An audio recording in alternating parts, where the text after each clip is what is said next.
કોંગ્રેસ નેતા સુખરામ રાઠવાનો મોટો દાવો છે। છોટાઉદેપુરથી મારી ટિકિટ પાકી છે, દિવાળીથી મહેનત કરું છું, એ ચૂંટણી લડવા માટે જ છે તેવું નિવેદન તેઓએ આપ્યું છે। હજી સુધી કોંગ્રેસ તરફથી કોઈ પણ ઉમેદવાર જાહેર કરવામાં નથી આવ્યા।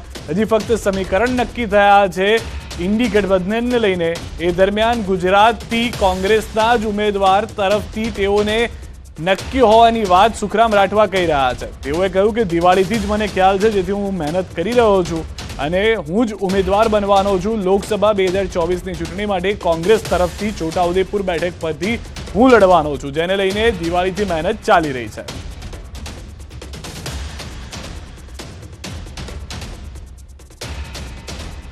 કોંગ્રેસ મને ટિકિટ આપવાની જ છે એવું માનીને ચાલો ને નારણ કાકાને આપે તો ટક્કર તો અમારે પક્ષની ટક્કર, વ્યક્તિગત સુખરામ રાઠવા અને નાના રાઠવાની ટક્કર ના હોય, પક્ષની ટક્કર રહેવાની અને એ પક્ષની ટક્કર રહેશે। આ બધી મહેનત કરું છું, હેના માટે મહેનત કરું છું? ચૂંટણી લડવા માટે મહેનત કરું છું, દિવાળીથી બાઈ જાઉં છું। તમે બધા પૂછો છો આ બોળહાના, એ તૈયારી જ છે મારી ચૂંટણી લડવાની, તમે કામ ચિંતા કરો છો? બાળકોના મોત મુદ્દે સરકારનો જવાબ। અમદાવાદ બનાસકાંઠામાં 1449 નવજાતના મોત, બનાસકાંઠામાં 2 વર્ષમાં 1060 નવજાતના મોત, અમદાવાદમાં 2 વર્ષમાં 389 નવજાતના મોત। અલગ અલગ કારણોથી નવજાતના મોત। ગેનીબેન ઠાકોરના પ્રશ્ન પર આરોગ્ય મંત્રીનો જવાબ।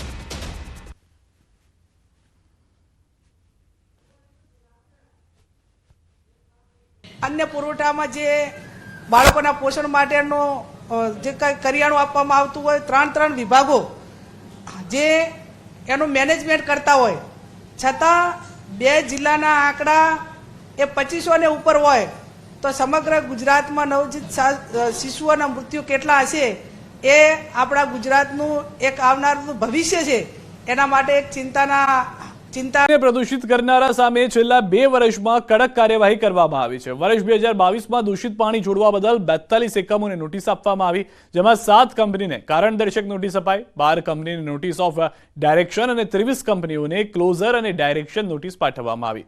જ્યારે વર્ષ 2023માં 19 એકમોને નોટિસ આપવામાં આવી, જેમાંથી 4 કંપનીને નોટિસ ઓફ ડાયરેક્શન આપવામાં આવી, 1 કંપનીને લીગલ નોટિસ, જ્યારે 9 કંપનીને ક્લોઝર અને ડાયરેક્શન નોટિસ આપવામાં આવી।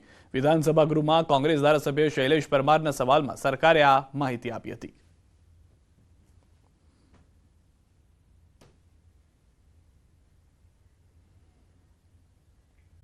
ચૂંટણી પહેલા આઈપીએસની બદલીની શક્યતા। આઈપીએસ અધિકારીઓની થઈ શકે છે બદલીઓ। ચૂંટણીની જાહેરાત પહેલા થઈ શકે છે બદલીઓ। આજે રાત્રે અથવા કાલે થઈ શકે છે જાહેરાત। તો આઈપીએસની બદલીને લઈને મહત્વના અને મોટા સમાચાર। લોકસભાની ચૂંટણી માર્ચ મહિનામાં 13 તારીખ પહેલા ગમે ત્યારે જાહેર થઈ શકે છે તેવી જે જાણકારી ન્યૂઝ 18 ગુજરાતી પાસે છે, તે પ્રમાણેની જ વધુ એક જાણકારી કે અનેક આઈપીએસ અધિકારીઓની બદલી થઈ શકે છે। આજે રાત્રે અથવા આવતીકાલે આ બદલી થઈ શકે છે તેવી જાણકારી હાલમાં મળી રહી છે।